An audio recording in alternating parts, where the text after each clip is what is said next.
જોવા માટે સબસ્ક્રાઇબ કરો અમારી ચેનલ મુદ્રાલેખ ડિજિટલ એજ્યુકેશન.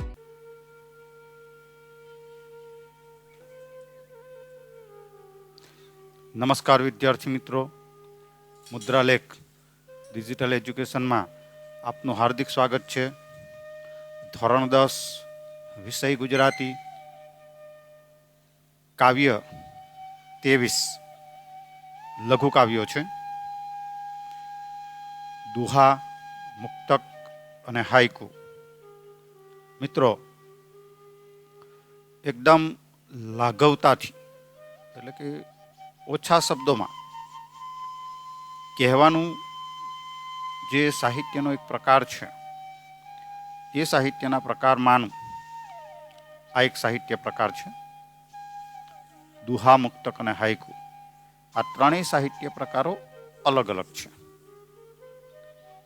મુક્તક એટલે મોતી, હાઈકુ એ જાપાનીઝ સાહિત્ય પ્રકાર છે, અને દુહા એ આપણો એક લોકવારસો કહીએ તો લોકવારસો છે. જે કહીએ તે આપણી એક ધરોહર છે, જેના થકી સમાજને વર્ષોથી સંસ્કારો, સભ્યતાઓ વગેરેનું સિંચન કરવામાં આવતું રહ્યું છે. તો આપણે આ સાહિત્ય પ્રકારો અલગ અલગ ભાગમાં જોઈશું, અલગ અલગ રીતે. લઘુ કાવ્યોમાં મિત્રો સૌથી પહેલા આપણે દુહા વિશે ચર્ચા કરીશું. દુહા, મેં તમને કહ્યું તેમ, આપણો જૂનો વારસો છે. દુહા એ મૂળ લોક સાહિત્યનું સ્વરૂપ છે. આપણે અગાઉનું કાવ્ય જોયું ચાંદલિયો, એ પણ લોક સાહિત્યનું સ્વરૂપ છે. લોકો દ્વારા સાહિત્યનું જે સર્જન થયેલું એ લોક સાહિત્યનું સ્વરૂપ છે. એટલે અત્યંત લાઘવથી કોઈ પ્રસંગ, ભાવ રજૂ થતો હોય છે. પ્રથમ દુહામાં ઉત્તમ વ્યક્તિ બનવું એ કેટલું અઘરું છે, એ ભાવ જુદા જુદા ઉદાહરણો દ્વારા અહીંયા સમજાવવામાં આવેલું છે. કુલદીપ થવું એટલે કે પોતાના કુળને ઉજારવું કઠિન છે. કુલદીપ થવું એટલે કે પોતાના કુળને ઉજારવું કઠિન છે, એટલે મુશ્કેલ છે. દેશ દીપક થવું એ તો દુર્લભ વાત છે. દુર્લભ એટલે બહુ ઓછી શક્યતાવાળી વાત. જ્યારે જગતના દીપક બનવું, આખા જગતને ઉજારવું, એ તો કોઈ ભગવાનનો અંશ હોય એ વ્યક્તિ જ કરી શકે. આમ ખૂબ જ સરસ વાત પ્રથમ દુહામાં વાત કરી છે. આપણી સંસ્કારિતાને, સભ્યતાને અને માનવ વ્યક્તિત્વને વિકસાવવાની વાત. કઈ રીતે વિકસાવી શકાય, કેવા પ્રકારે વિકસાવી શકાય, કેવી વ્યક્તિ આ ઉચ્ચ કક્ષા સુધી પહોંચી શકે, એવી બધી નાની નાની વાતો આ દુહામાં કરેલી છે. બીજો દુહો છે કે આદર અને સ્નેહ મહત્વના છે. તે જ સાચો સંબંધ છે. અનાદર અને સ્નેહ વિનાના ઘરમાં સોનાનો વરસાદ થતો હોય તો પણ ત્યાં ન ઉજવવું જોઈએ. આપણે ત્યાં એમ કહેવાયું છે કે આવો, બેસો, પીવો પાણી, ત્રણેય વસ્તુ મફત માણી. મિત્રો, આવો એટલે આવકાર થયો. તમને પ્રેમથી કોઈ આવકારે, તમને બેસાડે એટલે તમારો આદર કર્યો છે, તમારું સન્માન કર્યું છે, તમને તમારું સ્થાન આપ્યું છે.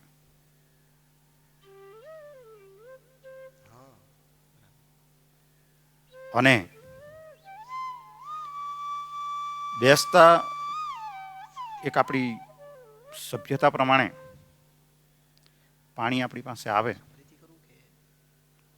એક સ્વાગત છે, તમારું સન્માનપૂર્વક સ્વાગત થયેલું છે.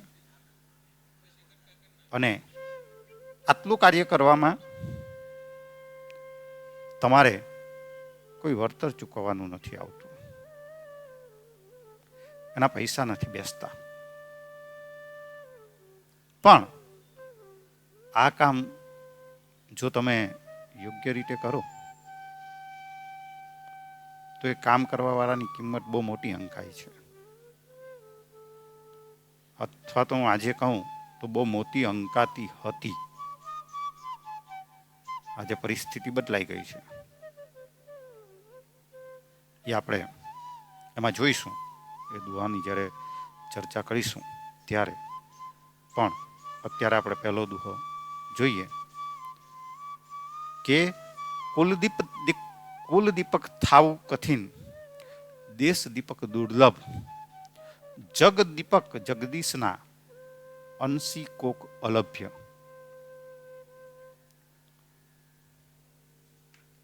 જે આજની પરિસ્થિતિમાં જાણે અશક્ય વાત હોય ને એવી વાત અહીંયા કરવામાં આવી છે. મને તો આ સમાજની અંદર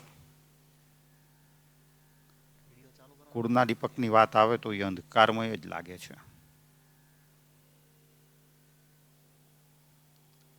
કેમ કે જ્યારે આપણે જોઈશું તો આપણા કહેવાતા હિન્દુ જે સમાજ છે એ કહેવાતા હિન્દુ સમાજની અંદર તમે જોશો તો ઘરડા ઘરોની સંખ્યા વધતી ગઈ છે. દિન પ્રતિદિન આ સંખ્યામાં વધારો થતો જાય છે. તો એમાં કુલ દીપક થવાની વાત તો ક્યાં આવે? જે પોતાના માતા પિતાનું ઋણ પણ જો ઘરડા ઘરમાં માતા પિતાને મૂકી આવીને ચૂકવતા હોય તો કુલ દીપક તો ભાઈ બહુ મોટી વાત થઈ ગઈ. જેણે પોતાનો જન્મારો આપણા માટે ખર્ચી નાખ્યો છે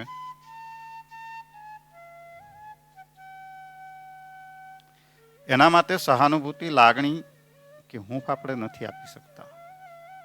એવી પરિસ્થિતિ આજે આપણને ડગલે ને પગલે જોવા મળશે.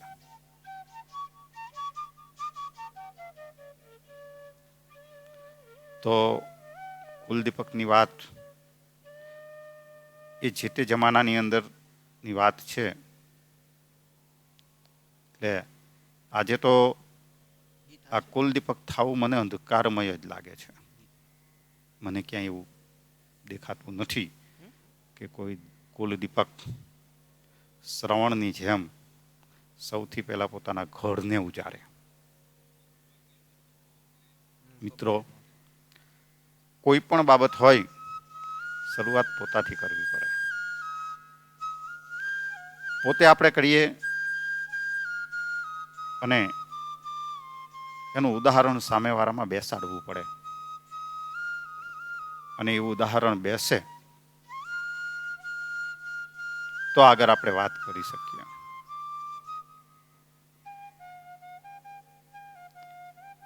કારણ કે ઘણા સંતો અને મહાત્માઓ જે છે, ઘણા કથાકારો પણ જે છે, જે પોતાના માતા પિતાને પરખે રહ્યા વગર નામના કમાયેલા છે.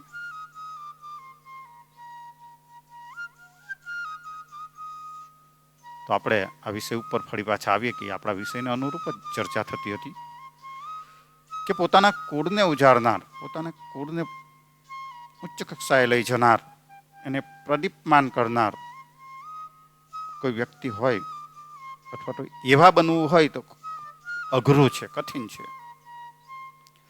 દેશ દીપક દુર્લભ, દેશને પ્રકાશમય કરનાર બહુ ઓછા હોય છે, દુર્લભ છે, હજારોમાં એક મળે. મિત્રો, બહુ સ્પષ્ટ વાત કરું છું. આજે આ રાજકીય જે નેતાઓ છે, કોઈ પણ જગ્યાએ બેઠેલા છે, એમાંથી અત્યાર સુધીના જે નેતાઓની અંદર આપણે કદાચ વાત કરીએ ને, તો દેશને માટે કામ કરી જનાર, આઝાદી આપણને આપીને જતા રહ્યા એની તો વાત જ મૂકવો, એની તો વાત જ કઈ અલગ છે. એ તો ન્યોછાવર કરવા વાળા હતા, પોતાની જિંદગી, પોતાનું સર્વસ્વ ન્યોછાવર કરવા વાળા હતા. પણ ત્યાર પછી જેણે આઝાદીની લડતમાં કોઈ ફાળો આપ્યો નથી, એવા જે અત્યારે જે દેશ નેતાઓ આપણા રાજકારણમાં બેઠેલા છે, એવા દેશ નેતાઓમાં આ દેશને પ્રદીપમાન કરી શકે એવા બહુ દુર્લભ છે. મિત્રો, તેઓ એકવાર આવ્યા પછી તમને જોવાય નથી આવતા, ક્યાંય દેખાતા પણ નથી. એવા માણસો મરવા મુશ્કેલ છે. મને તો અત્યાર સુધીના ભારતની આઝાદી પછીના સર્વશ્રેષ્ઠ કોઈ રાજકીય નેતા તરીકે જો કોઈ આપણને દેખાય આવે તો એક જ નેતા દેખાય છે કે લાલ બહાદુર શાસ્ત્રી. જે લાલ બહાદુર શાસ્ત્રીએ ભારતના વડાપ્રધાન હતા છતાં પણ પોતાના અંગત વપરાશ માટે એણે જે મોટર કાર ખરીદેલી એ લોન પર ખરીદેલી. ભારતના વડાપ્રધાન હતા, તમે વિચારજો.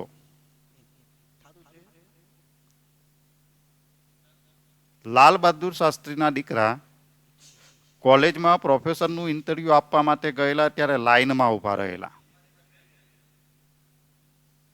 એવા વિરલ જ નેતા હોય, દુર્લભ છે એવા. અને એવા નેતા જો અત્યારે આપણને પ્રાપ્ત થાય ને, ભારતને મહાસત્તા બનાવવામાં એક ક્ષણની પણ વાર ન લાગે. જગદીપક જગદીશના અને જગતને દેદીપ્યમાન કરનાર, એ તો કોઈ જગદીશ એટલે કે ભગવાનનો જ અવતાર હોઈ શકે.